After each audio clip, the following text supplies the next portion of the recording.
아멘. 할렐루야. 자, 우리 인사합시다. 반갑습니다. 감사합니다. 고맙습니다.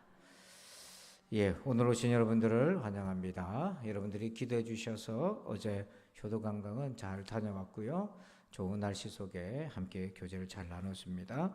현재 주방 공사는 이제 토요일까지 마무리가 되겠습니다. 그래서 토요일 정도 되면 주방에 꺼내놓은 집기를 아마 정리를 해야 될 것 같습니다. 상황을 보고 연락을 문자를 좀 드리면 근처에 있는 우리 여전대원들께서 오셔서 좀 함께 해주시면 감사하겠습니다. 자, 오늘 주시는 우리 하나님 말씀 보겠습니다.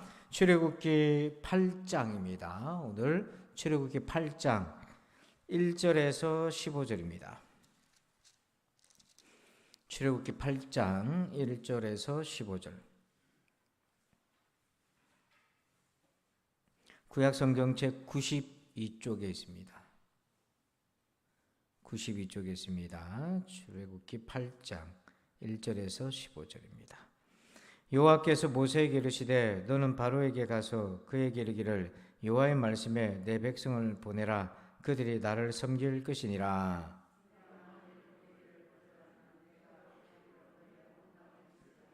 개구리가 나일강에서 무수히 생기고 올라와서 내 군과 내 짐승과 내 침상위와 내 신하의 집과 내 백성과 내 화덕과 내 떡반죽 그릇에 들어갈 것이며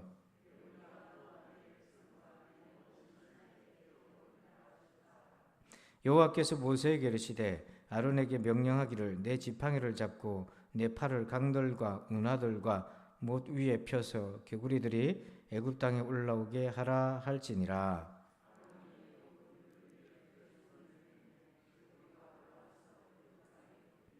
요술사도 자기 요술대로 그와 같이 행하여 개구리가 애굽 땅에 올라오게 하였더라.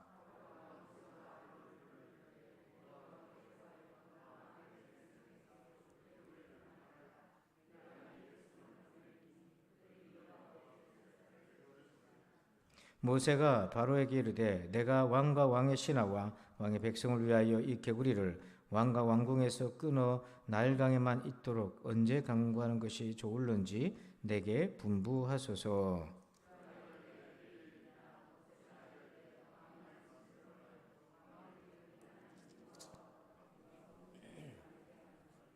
개구리가 왕과 왕궁과 왕의 신하와 왕의 백성을 떠나서 나일강에만 있으리이다 하고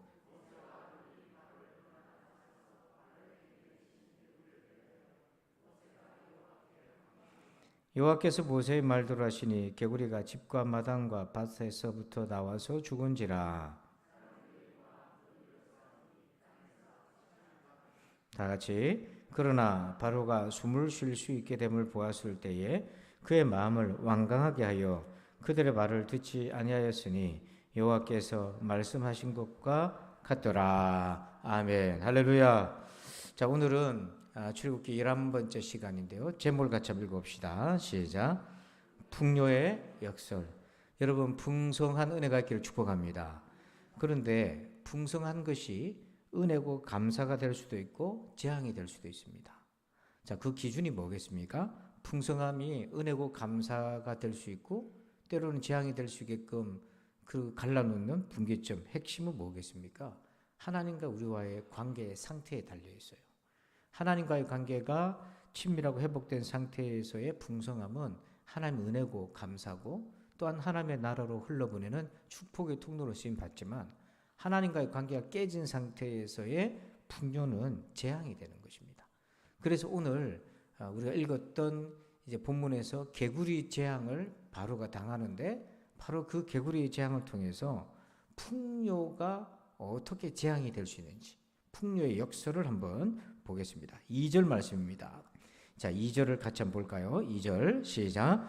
네가 만일 보내기를 거절하면 내가 개구리로 너의 온 땅을 치리라. 아멘. 자, 이거 보면 거절하면 이 말은 바로가 하나님의 말씀에 불순종하는 거잖아요. 맞서는 겁니다. 자, 그 대가로 재앙이 오는데 어떤 재앙이 옵니까? 개구리로 온 땅을 치신다 그랬어요. 여러분, 왜 하필 개구리로 치실까요? 하고 많은 것 중에 왜 개구리입니까?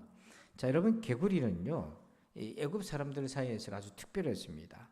개구리는 우리 사진을 한번 볼까요? 개구리는 이게 헤켓이라고 불리는 혹은 하토르라고 불리는 여신이 있는데, 애굽에서 믿고 있는 여신이 있는데, 자, 이 여신의 두상을 한번 보세요. 여기 이제 무릎 꿇은 여신의 두상에 뭐가 올라가 있습니까? 개구리가 올라가 있죠. 그래서 여기서 개구리는 애굽 사람들한테는 어떤 거냐면 신인데요. 헤켓이라는 신인데 자식을 많이 놓게 만드는 풍요와 다산의 신입니다. 여러분, 우리가 예전에 농사 지을 때 자식 많이 놓는 사람 집안이 복이 있었어요. 왜냐하면 노동의 힘이 되었기 때문에. 그래서 그 당시 노동 인력이 확보되면, 그래서 그 당시 나라의 힘의 크기도 인구수와 비례를 했단 말이죠. 요즘도 마찬가지지만. 그래서 개구리 그러면 애굽 사람들한테는 풍요를 상징하는 신이었습니다. 자, 그런데 하나님이 이 개구리를 가지고 애굽에 재앙을 내리시는데, 하나님과의 관계가 깨지거나 대적하면 풍요가 얼마든지 재앙이 될 수 있다는 걸 보여주시는 거예요.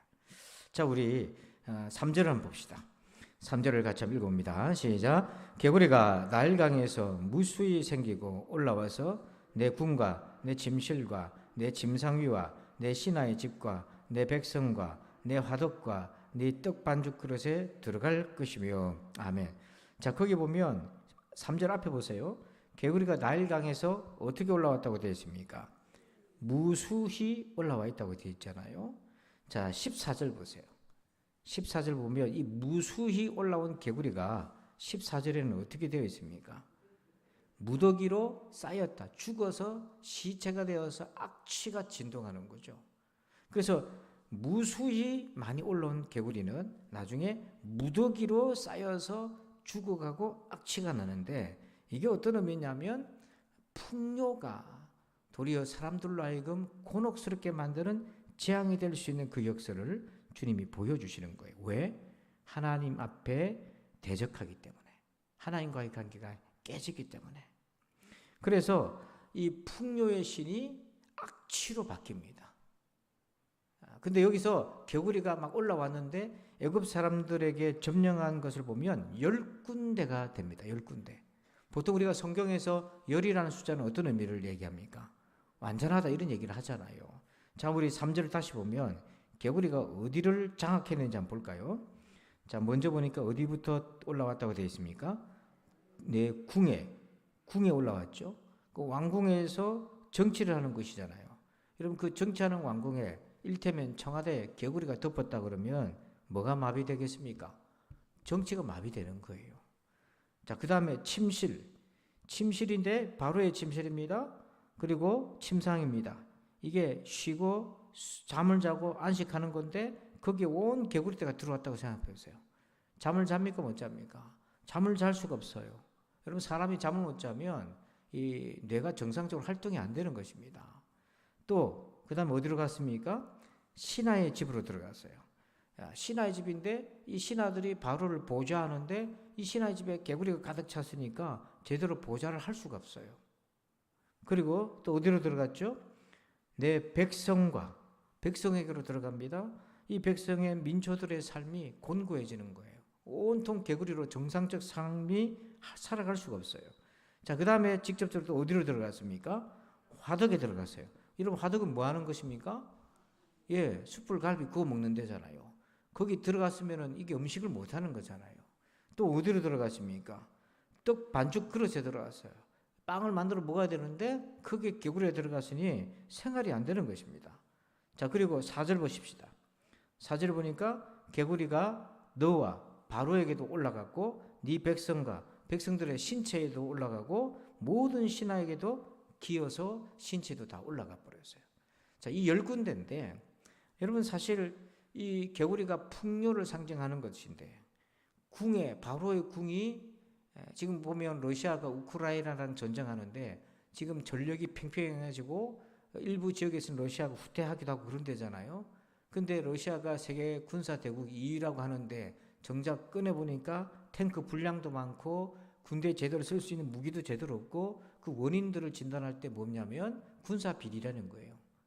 국방 예산을 해놓은 거를 전부 다 개인 사익을 추구해버렸다는 거잖아요. 풍요의 역설이 그런 겁니다. 풍성함이 바로의 궁에 들어가고 침실에 들어가고 신하의 집에 들어가서 그래서 백성들을 잘 섬기나? 아닌 거예요. 다 그것으로 인해서 사욕을 채우고 부패하고 상하게 되는 겁니다. 잘 살겠다는 것을 가지고 나갔는데 오히려 그걸 가지고 자기 욕심을 채우는 거죠. 풍요의 역설은 정말 이 시대의 문제라는 거죠. 자, 여러분, 에릭 프롬이라는 분이 그런 얘기를 했습니다. 조금 한번 우리가 이분의 얘기를 좀 귀를 기울일 필요가 있는데요. 예전에는 중세시대 이전까지는 우리가 노예였기 때문에 많은 사람들이 그 노예 신분에서 자유하는 것이 꿈이었어요. 그래서 자유롭게 살고자 하는 것이 꿈이었는데 근대 사회가 되니까 자유를 얻었는데 그 자유를 얻어서 뭐하나 일을 하게 됐는데 잘 살려고. 근데 일을 하다 보니까 결국 일의 노예가 돼버렸어요. 그래서 왜 일을 하나 봤더니 더 좋은 것을 추구하기 위해서. 근데 애초에 자유를 원한 것은 뭐냐면 사람답게 살고 싶어서 자유를 원했는데 자유가 생기니까 일의 노예가 돼버리고 그리고 그 일을 통해서 소비를 하게 되는데 소비라는 거는 우리가 정말 복된 삶을 살기 위한 도구에 불과한 건데 그게 목적이 돼버렸다는 거예요.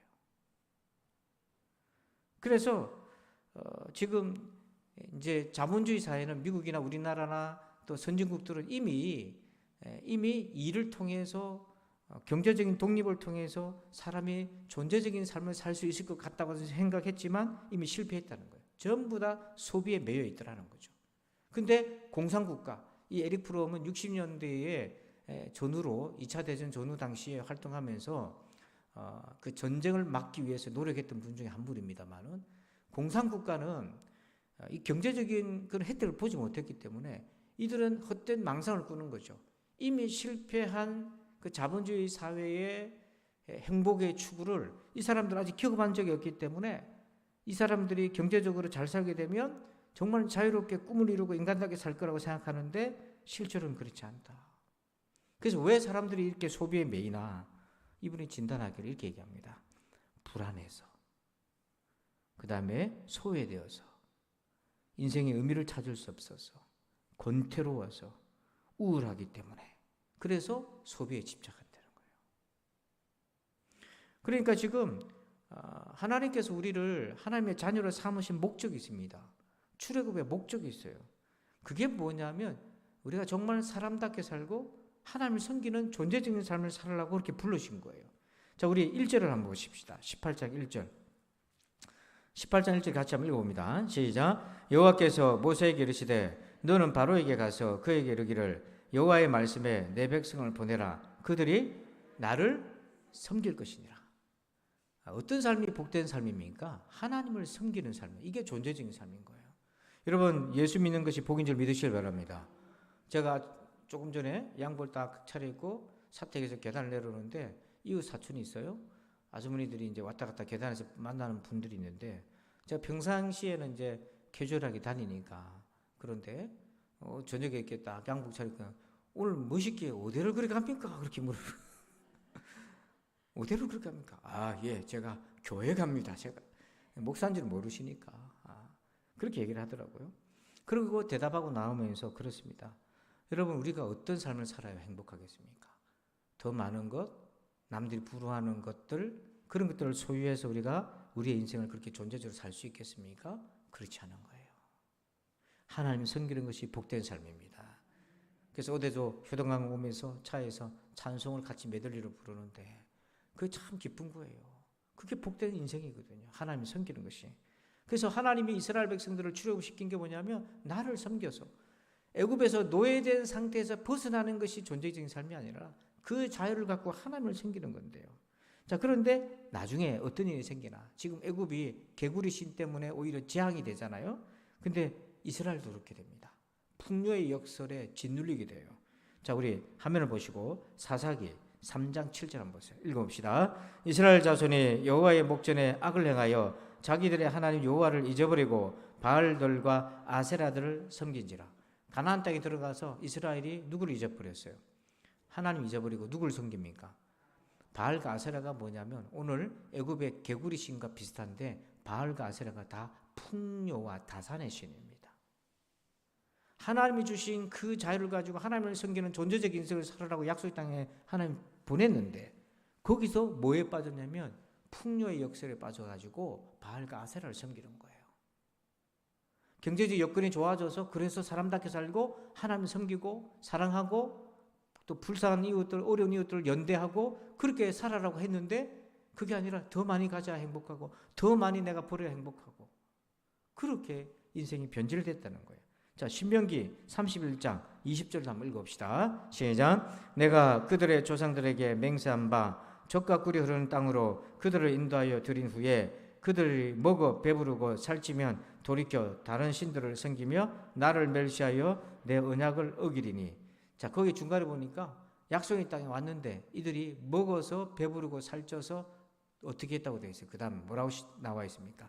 돌이켰다고 되어 있잖아요. 하나님 배반하고 다른 신 섬겼어요. 이게 풍요의 역설인 겁니다. 먹어 배부르고 살쪄 버리니까 그것에 집착해가지고 더 많은 것들을 누리기 위해서 하나님으로는 부족한 거죠.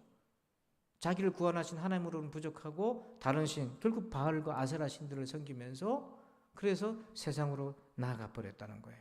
잠언서 30장 9절 한번 볼까요? 한번 읽어봅시다. 시작. 혹 내가 배불러서 하나님을 모른다 여호와가 누구냐 할까하며 혹 내가 가난하여 도둑질하고 내 하나님의 이름을 욕되게 할까 두려워함이니이다. 그러니까 이스라엘 백성들 중에 깨어 있었던 사람들은 어떤 두려움이 있었냐면 내가 혹시 배불러서 이게 밥만 먹어서 배불렀다는 게 아니잖아요. 풍요롭다는 거잖아요. 풍요로워서 하나님을 잊어버릴 것 같다. 반대적 상황도 마찬가지입니다. 궁핍하다 보면 사람이 생존하기 위해서 뭔가도 할 수 있잖아요. 죄를 범할 수도 있잖아요. 그래서 우리는 하나님이 약속의 땅으로 불러낸 거는 하나님을 섬기는 존재적인 삶을 살라고 불러냈는데 정작 하나님 주신 복의 땅에서 그 하나님을 바라보며 살기보다는 소비하고 소유하고 그것에 집착하다 보니까 결국에는 그것에 매여서 더 많은 풍요로움을 추구하다가 도리어 돌아온 것은 뭐냐면 그 풍요로움 때문에 하나님과의 관계가 깨져버리고 더 이상 그 풍성함은 기쁨이 되지 못하는 거예요. 오늘 이런 함정에 우리가 빠질 수 있다. 오늘 현대 그리스도인들이 많이 빠질 수 있다. 여러분 어떤 형편이든지 하나님을 의지하면서 하나님 때문에 살아가시길 바랍니다. 자, 그 다음에 우리 7절 보십시다. 7절입니다. 시작. 요술사들도 자기 요술대로 그와 같이 행하여 개구리가 애굽 땅에 올라오게 하였더라. 자, 이렇게 개구리로 재앙을 내려서 하나님께서 징계하시고 심판하시니까 바로가 어떻게 대응했냐면 요술사들을 불러서 요술사들도 그와 같이 행하여, 이 말은 똑같이 했다는 말이 아닙니다. 비슷하게 개구리들을 불러 모았는데요. 자, 여기서 여러분 한번 잘 생각해 보세요. 바로가 자기 요술사를 불러서 개구리를 불러 올렸잖아요. 이거는 이 개구리 재앙에 도움이 됩니까? 어려움을 더 가중시킨 겁니까? 지금 개구리 때문에 죽겠는데 개구리를 불러 올렸잖아요. 진짜 기적을 일으키려면 불러 올렸던 모세와 아론이 불러 올렸던 개구리를 어떻게 해야 됩니까? 없애는 게 진짜 기적이잖아요. 근데 똑같이 불러내가지고 더 지금 개구리 때문에 지금 골치 아파 죽겠는데 더 힘들게 만들었어요. 이게 뭐냐면 여러분 이 요술사들을 통해서 바로가 한 게 뭐냐면 하나님이 하시는 일을 흉내를 내면서 하나님 없어도 이런 일은 일어날 수 있다라고 속이는 겁니다.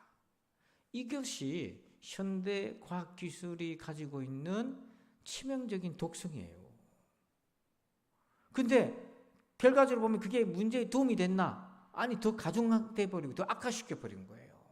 왜요? 하나님과의 관계가 회복되어야만이 이 문제가 풀리는 건데 그것 없이 자기들의 힘으로 해결하려니까 더 꼬인 거죠. 여러분 우리는 신자는요 하나님께서 우리를 무슨 값을 주고 사셨습니까? 예, 피로 값 주고 샀다. 예수 값 주고 사셨다잖아요. 그런 우리인데 무관심하겠습니까? 정말 지독하게 우리를 챙기시고 인도하시겠습니까? 예. 눈동자같이 우리를 지키실 거 아닙니까? 맞지요? 여러분 자녀들 사랑하시지요? 예, 들어든지 말든지 신경 안 쓰십니까? 아니잖아요. 밥을 적게 먹으면 네 무슨 걱정이냐? 왜 밥을 안 먹나? 밥을 너무 많이 먹으면 네 뭐 스트레스 받은 일 있나? 늦게 일어날 시간 안 일어나면 어디 아프나? 들어올 시간에 안 들어오면 전화하지요? 그렇게 하잖아요. 그런 우리가 딴 데 쳐다보고 우리가 딴 거 바라보면 하나님이 가만히 계시겠어요? 어떤 방법을 통해서든 깨닫고 돌아오게 하시지 않겠습니까? 자, 그런데 우리는 하나님께로 돌아올 생각을 안 하고 그냥 겉으로 드러나는 현상적인 문제만 해결하려고 하다 보니 더 꼬이는 거예요. 이게 더 꼬이는 거예요. 요술사 흉내내면 안 됩니다. 우리도 자칫 요술사 흉내내면서 신앙생활 할 때가 많아요. 그게 어떤 사건이 있었냐면 실제로 엘리 제사장 때 사무엘이 어려서 한나 엄마가 사무엘을 헌신을 했잖아요. 제사장으로. 그래서 거의 엘리의 양자처럼 들어갔습니다. 근데 엘리 제사장 노후에 이스라엘이 블레셋과 전투가 벌어졌어요. 1차전, 2차전이 벌어졌는데 이때 어떤 일이 생기냐면 1차전 때요. 전쟁하러 나가가지고 4,000명 이스라엘 군대가 죽었어요. 그래서 놀래가지고 이스라엘 백성들이 무슨 짓을 했냐면 법궤를 모시고 나갔어요. 그리고 제사장 2명을 데리고 나갔는데 그들이 누구냐면 엘리 제사장 두 아들. 이름이 누구죠? 홈니와 비나스 둘을 데리고 나갔어요. 그래서 이제 우리가 이길 수 있을 거다. 그러니까 그 모습을 보고 블레셋 군대가 겁이 나가지고 큰일 났다. 여호와의 법궤가 나왔는데 우리가 다 망하게 되었다. 그러면서 블레셋이 뭐라고 했냐면 우리가 힘을 내서 싸우자. 그런데 전쟁 결과가 어떻게 됐나? 자, 사무엘상 4장 10절 11절 읽어봅시다. 시작. 블레셋 사람들이 쳤더니 이스라엘이 패하여 각기 장막으로 도망하였고 살육이 심히 커서 이스라엘 보병이 엎드러진 자가 3만 명이었으며 하나님의 괴는 빼앗겼고 엘리의 두 아들 홈니와 비누아스는 죽임을 당하였더라. 자, 이들이 왜 1차전 때 4,000명이 죽었고 2차전 때는 거의 10배나 되는 3만 명이 죽었고 법궤까지 빼앗겼고 제사장도 죽었어요. 왜 이런 일이 생겼습니까? 이게 요술을 부린 거예요. 이 홈니와 비누아스와 이스라엘이 깨어진 하나님과의 관계를 회복하고 그리고 주님의 이름으로 나갔어야 되는데 그거는 아랑곳도 안 하고 뭐만 의지했다? 법궤만 들고 나가면 됐다. 이게 미신인 거잖아요. 이게 요술 부린 거예요. 요술로는 하나님이 행하시는 일들을 어떻게 해결할 수가 없는 거예요. 근데 오늘 우리가 그렇게 살아갈 때도 있다. 하나님과의 진정한 관계의 회복과 친밀함이 없이 그냥 주일 성수만 잘하고 11조만 잘하면 된다? 그거 아닌 거예요. 그게 아닌 거예요. 요술 부리지 말자. 요술사 흉내내지 말라는 거죠. 정말 중요하게 보는 것은 하나님과 나와의 관계이다 하는 것입니다. 여러분, 하나님과의 관계가 온전하고 충만하면 요술 부릴 필요가 없어요. 하나님이 지켜 보호하여 주실 줄 믿으시길 바랍니다. 자, 그 다음 보십시다. 8절입니다. 시작. 바로가 모세와 아론을 불러 이르되 여호와께 구하여 나와 내 백성에게서 개구리를 떠나게 하라. 내가 이 백성을 보내리니 그들이 여호와께 제사를 드릴 것이니라. 아멘. 이제 드디어 바로의 마음이 움직였어요. 내가 보낼 테니까 하나님께 부탁해가지고 구해서 이 재앙을 좀 해결해달라. 이렇게 얘기를 합니다. 자, 그런데 조금 애매한 부분이 있어요. 8절 끝에 보면 내가 이 백성을 보내리니 이렇게 돼 있잖아요. 거기 보면 언제 보내겠다 그런 내용이 있어요, 없어요? 없습니다. 여러분, 바로는요 왕이자 정치가잖아요. 협상에서 잔뼈가 굵은 사람입니다. 그냥 쉽게 호락호락하게 거래하고 그렇지 않습니다. 여기도 보면 내가 내일 풀어줄게, 뭐 언제 풀어줄게, 보증한다든지 그런 거 없어요. 자, 근데 여러분, 모세가 어쨌든 그 얘기를 듣고 개구리 재앙을 해결해달라고 하나님께 나가는데, 여러분 사실은 이게 겉으로 보면은 진실처럼 보이는데 바로의 마음엔 거짓이 들어가 있다고요. 이 사람 그거 잘 몰라요.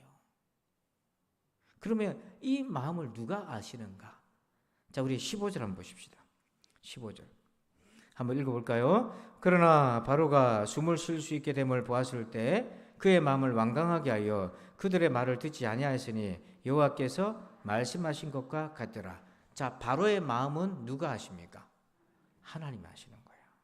그래서 영적인 분별의 지혜는 누구로부터 얻는 것입니까? 하나님으로부터 얻는 거예요. 여러분, 독심술은 조심하셔야 돼요. 독심술이란 게 뭡니까? 독자가 뭡니까? 다른 사람의 마음을 읽겠다는 거잖아요. 물론 세월이 연륜이 있고 경험이 있다 보면 대략적으로는 그럴 수 있는데 어쨌든 독심술은 추정하는 것이기 때문에 오해를 낳을 수 있고 잘못 판단할 수 있어요. 근데 여러분, 하나님으로부터 영적 분별력을 얻으셔야 돼요. 제가 예전에 예전에 지금으로부터 한 25년도 더 된 것 같습니다. 마산에서 잠깐 목회를 할 때, 조그만 교회를 이제 목회를 할 때인데, 그때는 이제 굉장히 열악했었어요. 성도들이 이제 14명 있고, 근데 이제 예배당하고 방 하나 딱 붙어갖고 있었는데, 근데 이제 이상한 사람들이, 왜 어려운 교회는 이상한 사람들이 많이 오는지 몰라요. 그런데 보면, 한날은 이제 젊은 청년이 하나 왔습니다. 사택으로 이제 찾아왔는데, 사택이 교회니까 뭐 들어왔는데 보니까, 뭐 이렇게 악보 책을 하나 들고 왔어요. 그래서, 그러니까 이제 신자 하나 만들어 볼 거라고 왔으니까 얼마나 반갑습니까? 그래서 라면도 끓여서 우리 집사람이 대접하고 그 얘기를 들었는데 자기가 음악하고 바이올린 연주곡 막 그랬는데 결론인즉슨 한참 얘기를 하는데 악보를 사야 되는데 자기가 10만 원짜리 수표를 갖고 있는데 이게 현금으로 좀 교환해달라고 자꾸 찾는 거예요. 그때는요 그 얘기 나오기 전까지 막 얼마나 저를 요즘 그런 얘기 하잖아요. 사람을 가스라이팅이라고 그래가지고 막 해가지고 사람을 이렇게 거의 정신적으로 이렇게 취하게 만들어서 속는 그런 거 있잖아요. 근데 신자 하나 만들어 볼게라고 귀를 쫑긋하고 듣고 있는데 그러다가 바이올린 연주도 했다 하고 하니까 뭐 음악 악보도 두고 오니까 그때 제가 순진해가지고 야, 이 사람이 들어오면 교회 바이올린도 하고 애들 가르치기도 하면 참 좋겠다. 근데 좀 이상하잖아요. 그래서 제가 이렇게 보니까 이거 아닌 것 같은데 이 생각이 들죠. 모르겠어요 왜 아닌 것 같은데. 그래서 들으면서 기도를 했어요. 하나님 이 뭡니까 이게 하나님 하고 빨리 분별하게 해주세요. 쫙 들으면서 속으로는 계속 기도했는데 성령께서 이렇게 얘기하시더라고요. 가짜다 그러더라고요. 그래서 그 얘기 듣자마자 제가 확 뭐라고 그랬어요. 어디 여기 와가지고 그냥 속이 거짓말하냐고 나가라. 그러니까 당황해가지고 고객이 당황해가지고 어쩔 줄 모르는 거야. 나가라. 그래가지고 제가 쫓아냈거든요. 젊은데 그러고 다니지 말라고. 그래 정말 예수 믿기 위해서 오라고. 그때는 내가 받아주겠다. 가라고. 쫓아보냈거든요. 아닌데 하면서 나가더라고요. 10만 원짜리 수표를 두고 가라고. 무슨 말인지 못 알아들었어요. 내가 빨리 해서 10만 원짜리 수표는 방에 두고 가라고. 그 얘기 이제 속으로 하려 했고 그래 보냈어요. 그럼 몇 주가 지났는데 제가 이제 서점에 갔습니다.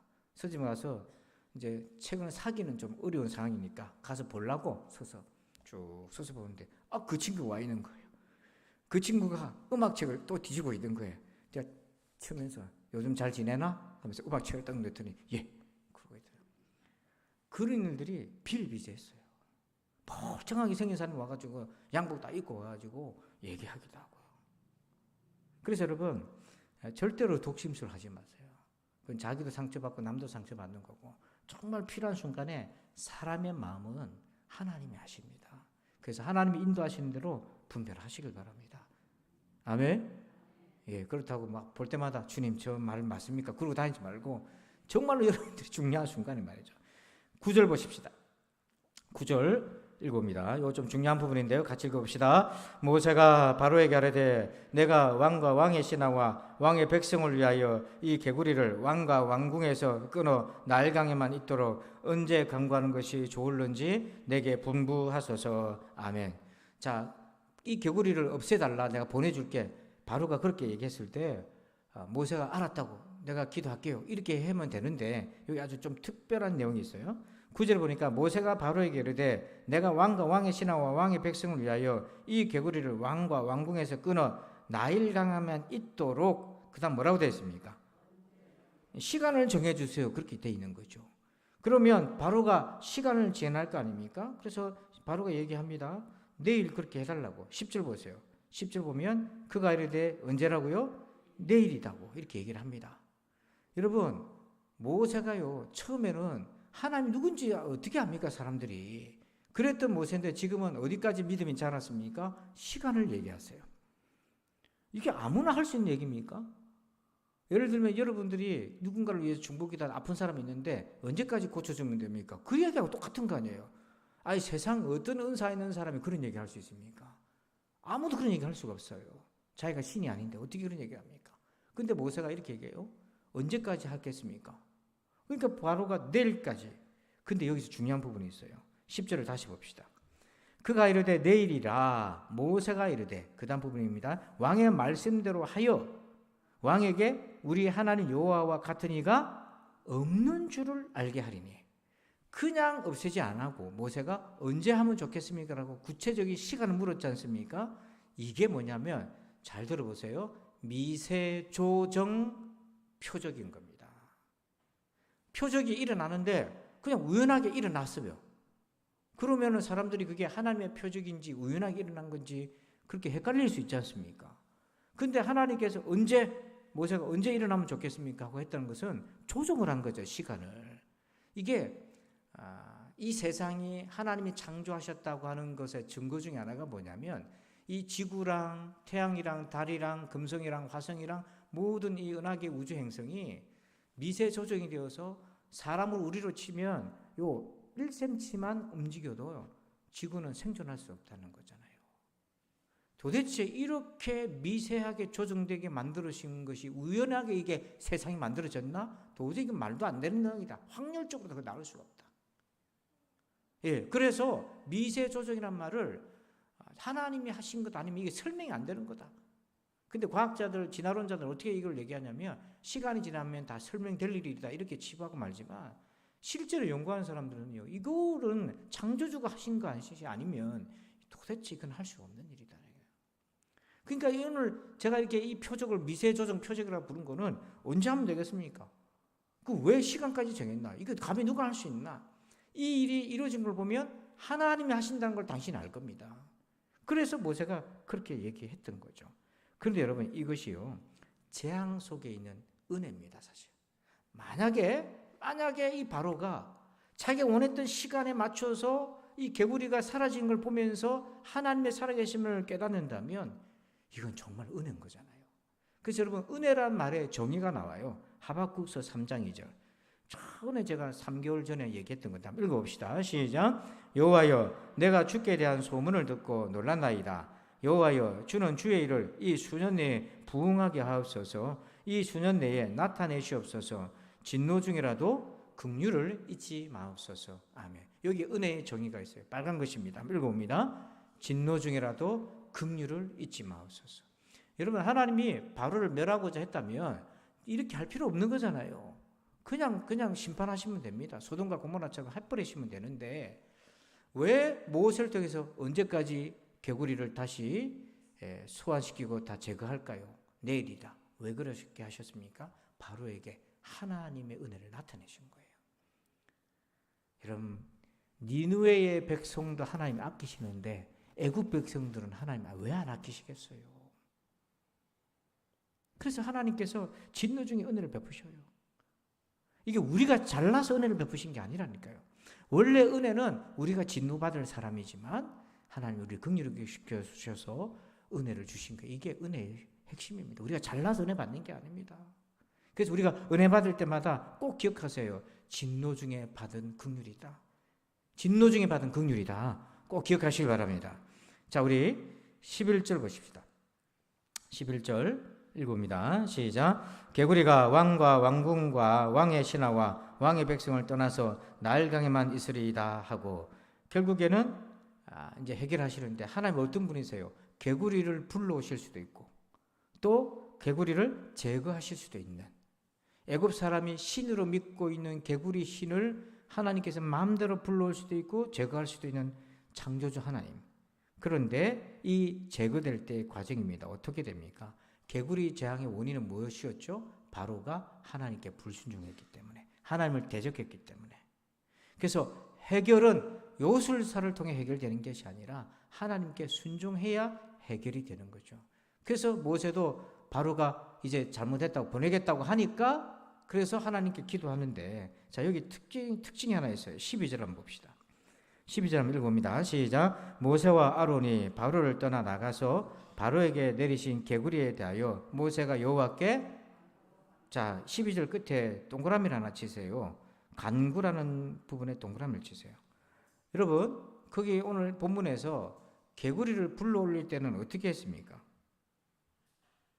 모세와 아론이 개구리를 불러올 때는 어떻게 했습니까? 쭉 본문을 한번 훑어보세요. 개구리를 불러올 때는 어떻게 해서 불러왔다고 되어 있습니까?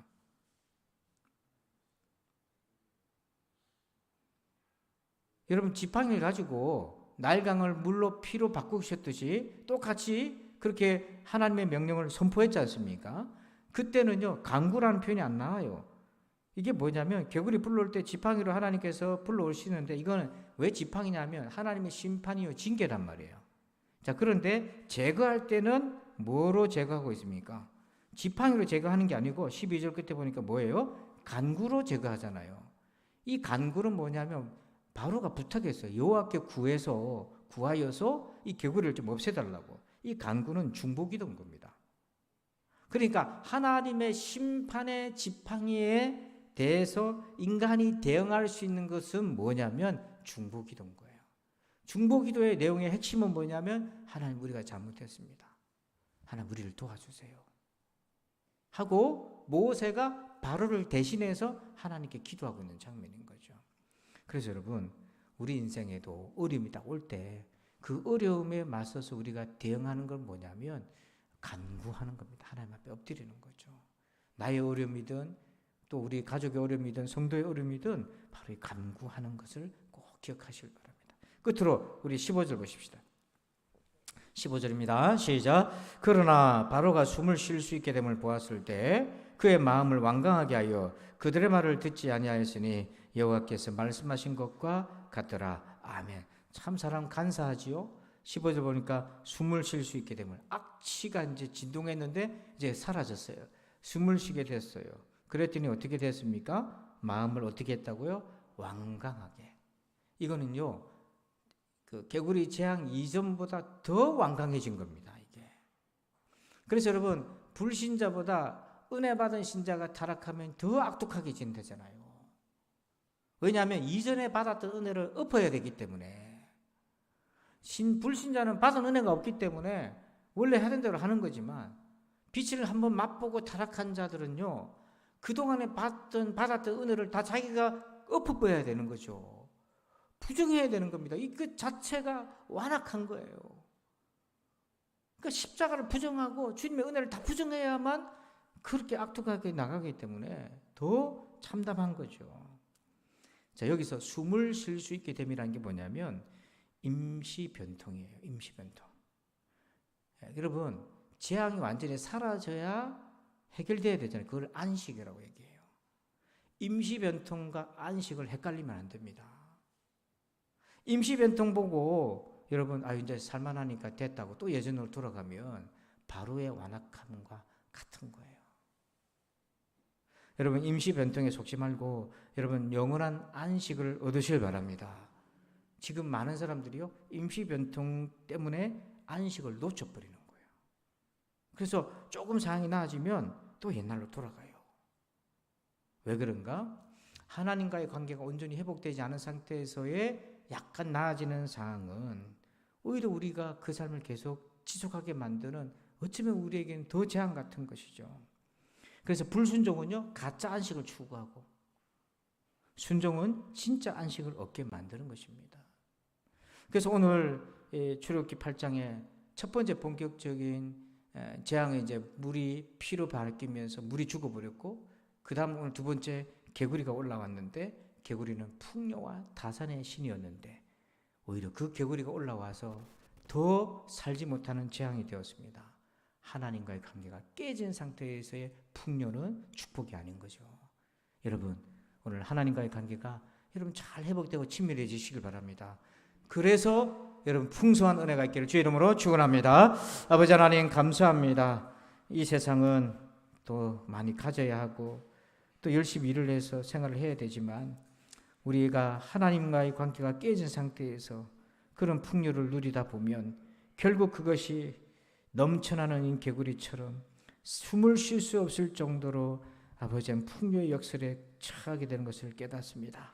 오 하나님, 하나님과의 관계를 다시 점검하고 풍요가 감사와 은혜가 되게 하시고 축복이 되게 하여 주시옵소서. 결코 우리 성도들에게 재앙이 되지 않게 하여 주시옵소서. 감사하며 예수님의 이름으로 기도합니다. 아멘. 우리 다 함께 주 3장 간절히 기도합시다. 주여 주여 주여